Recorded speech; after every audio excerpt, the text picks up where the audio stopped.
Alright then, it's time to tackle No Man's Wharf. It's definitely not in my favourite places to go for a variety of reasons, all that will become apparent shortly.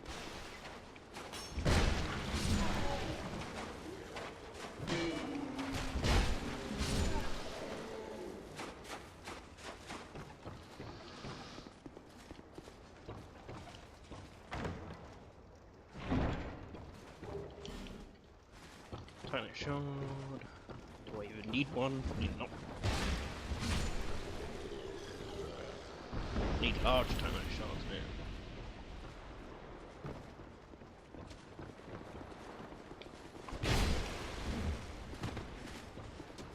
So these guys can be tricky dicky. They also like to drink Estus.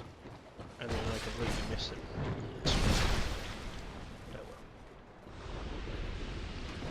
They also like to throw kegs of oil, or pots of oil, at you, and if any sort of fire makes contact with you, you are going kablooey, and losing a lot of health in the process. That even includes lighting your torch on something like that over there, or I think even getting out a pyromancer glove will cause you to be set alight if you're kegged in oil, so that's one thing to be aware of in this area.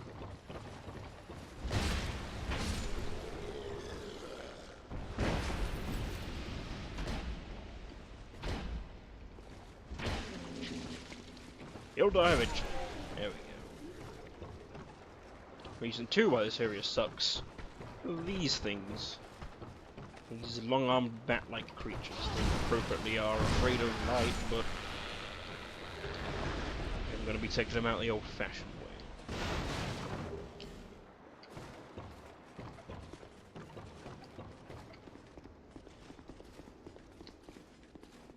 Now, if we go through here, we'll be able to not be as easily ambushed.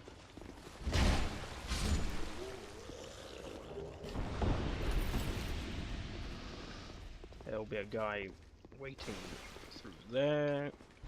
Him there. Those are the oil pots I was talking about. Pretty sure they're the only type of enemy in the game that throw them.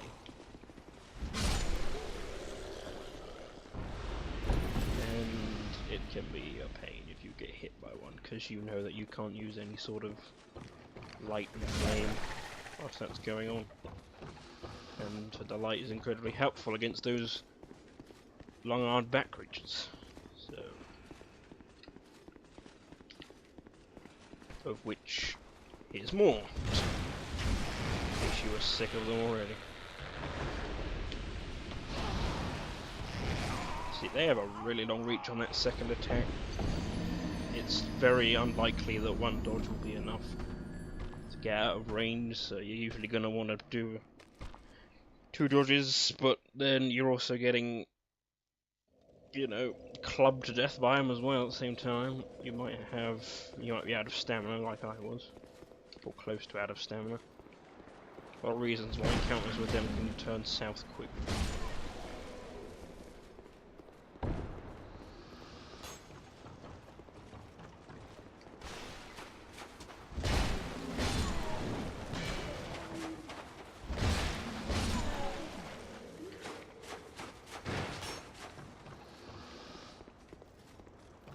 I think the story behind this area, and these Vangarians as they're called, I'm pretty sure that they are some sort of pirate slash bounty hunter slash mercenary kind of race on one of the coasts of Drangleic.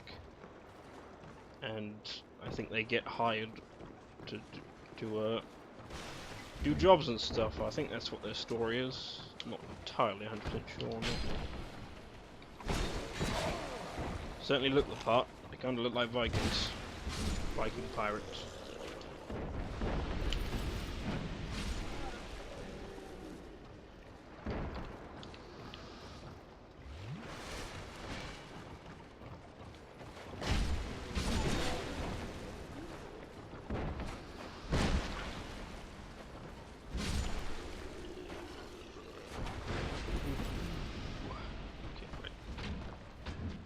This guy is intent on keeping his shield up.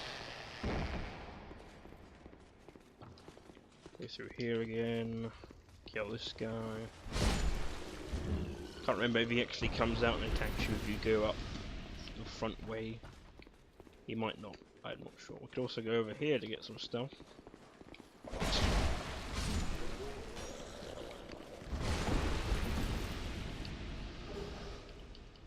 And dogs drop you at effigies for some reason.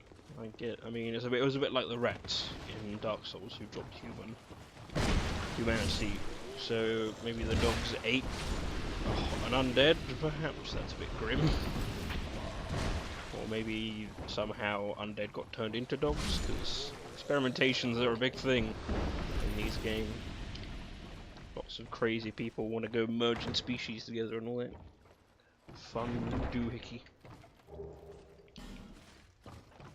And it's said of no real use, really. I'm not sure I can even wield the axe. No. Not even two-handing that is gonna get me anywhere. That guy is apparently completely oblivious. Oh no, he's caught on now, but first he was very clued in.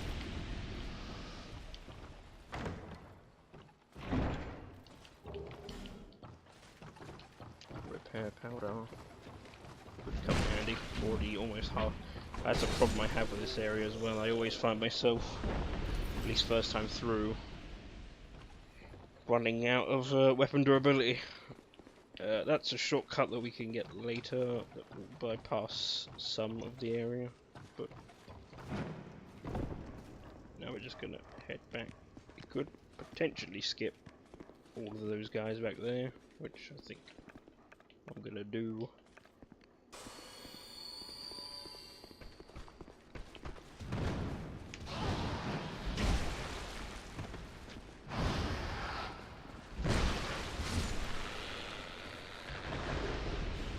This isn't even the tricky part. There's a whole house full of them coming up shortly. That's where it gets interesting.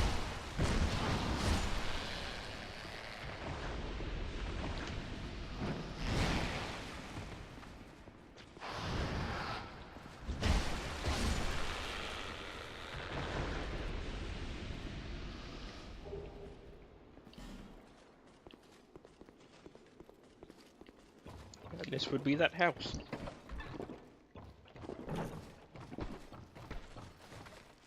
He's gonna knock the wall down, or he should. Okay, I guess he's kind of glitching out here. He should knock the wall down. No, okay. Look at this guy knock the wall down. Can't say I've seen this happen before. Yeah, that's fine. There you go. This is bad, this is bad. Almost bleeding.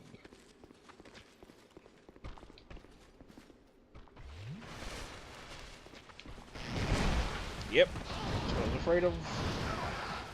Because now my stamina bar's been reduced.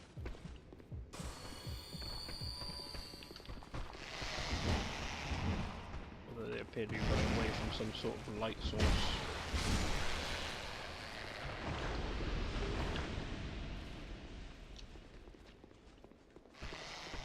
I also think they can be backstabbed, surprisingly enough. It's sure. Well, I don't think I was on target for that one. I seem to recall backstabbing them in the past, although I might be confusing them with another enemy of similar stature. Get you up here, because the party never ends.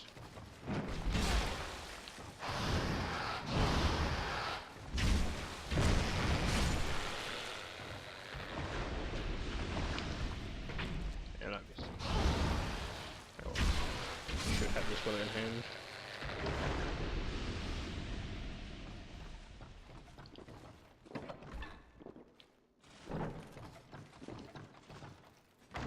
Now, since I don't know if this chest trap is going to be poison or the even worse arrow trap, I'm going to equip a shield very quickly.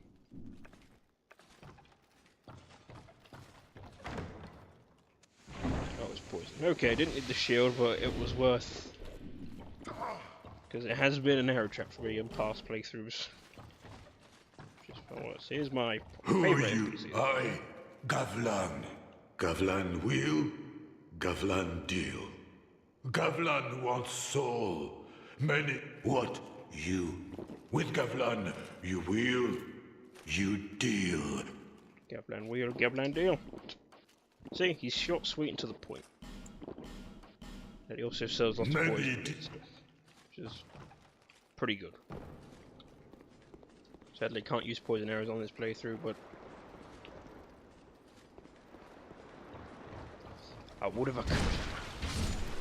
I do love me some poison arrows, they are very effective.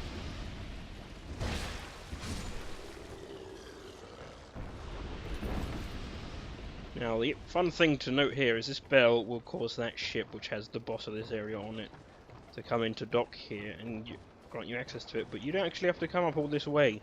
If you have a bow, you can shoot an arrow to hit the bell and it will have the same effect than coming up here to rig it. I think you don't get the cutscene for it, but that's not too much of a setback for something, for being able to sort of short circuit most of the area. Oh wait, there isn't a cutscene.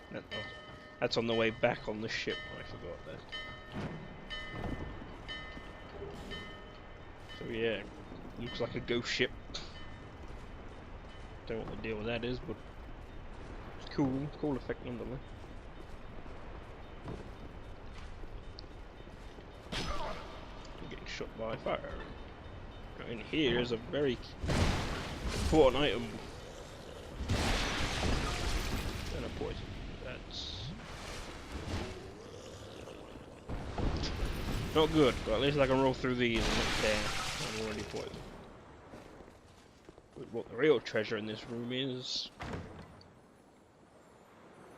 I'm gonna use my last Estus Flower. Yep, another Estus Flower shard. That'll take us up to 5 now.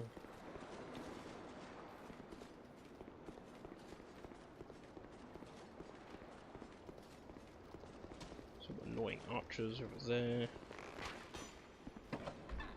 I think, I can't entirely remember, is that a room? Yeah.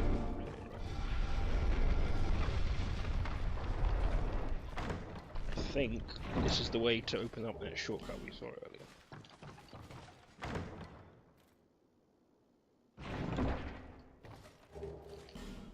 And that's definitely something we wanted, because now our mace can get even stronger.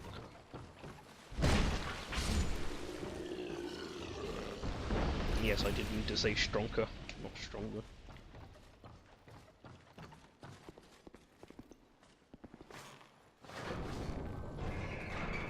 I'm going to do something which probably isn't a good idea here, considering I've got no Estus Flask left, but I'm actually going to go and have a shot at the boss. I'll also use some repair powder.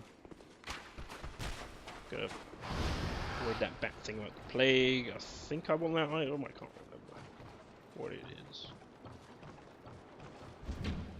First, knock these guys off. Yep, never mind then. I was gonna let him live, but he's trespassing.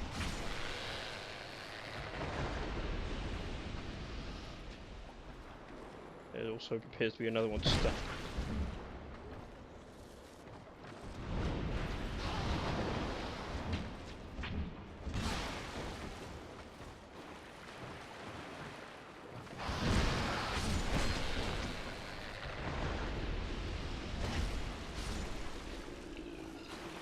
I'm certainly going to be going into this fight with not a lot of healing items at my disposal.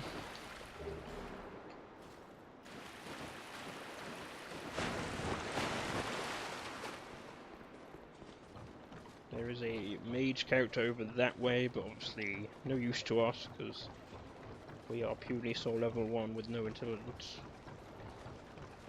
Well, we have 6 intelligence, but that's 2 less needed than what he'll talk to you for.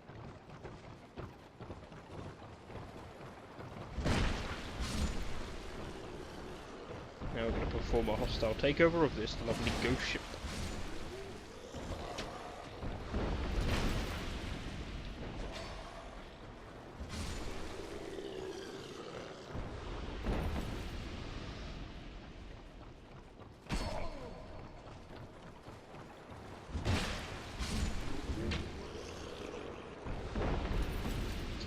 So, you know how I met Lucatil in the last part? She is possible to be summoned from this boss, and her summoned sign is right back where the shortcut was, where I opened that gate. So you're going to have to lead her through the area, or kill all the enemies, and then go back and get her if you want her to be helping you in this fight. I'm going to use some dark powers. Yeah, that good. Here is our good friend the Flexile Sentry.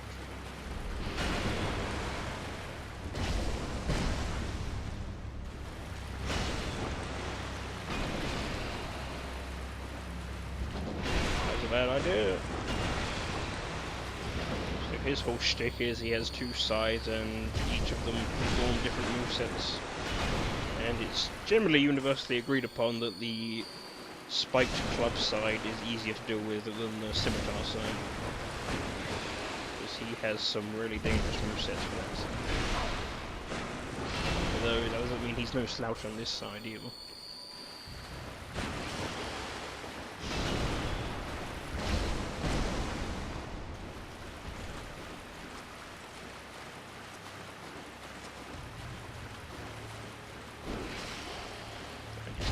Tricky moves like that as well, which will just pop out of nowhere.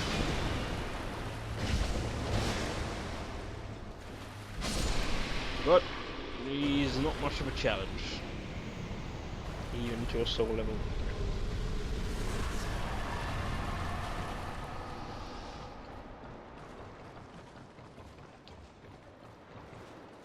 Yeah, before we do that, there's a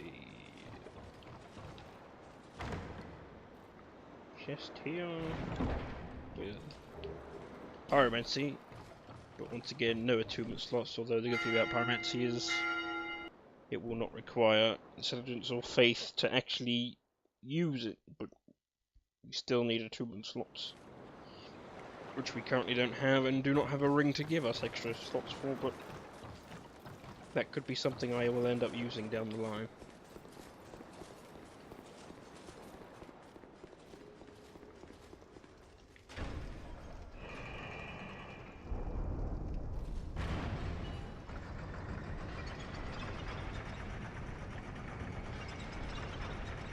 Now I'm heading to Los Bastille.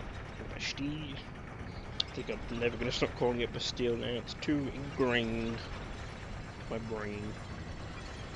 Even if it is a mispronunciation. This will be the next major area.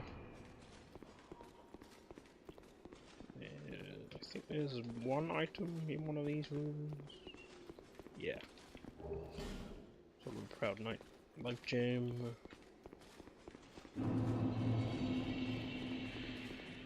We could have come here earlier. We took the crow from after the pursuer fight. It's just another way in, although it is a completely separate entrance. It's not the same way in. It's a different way, so...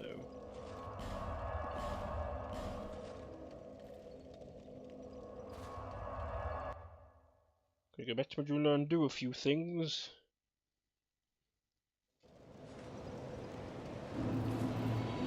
Namely, get our Estes flask shot up. Is that a shop? Here, to see. However...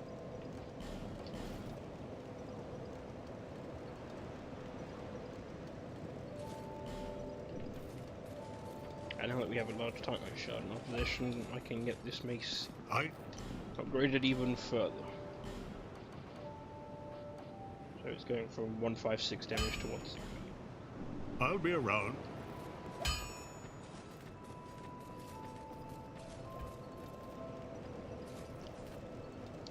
But I think I'm going to call it there. I know it might be a short episode, but I did manage to get through No Man's Wharf at least and beat the boss.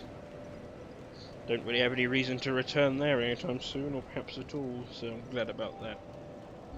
So, until next time, we shall meet at the Los Bastille, and things might just start getting tough again. Bye now.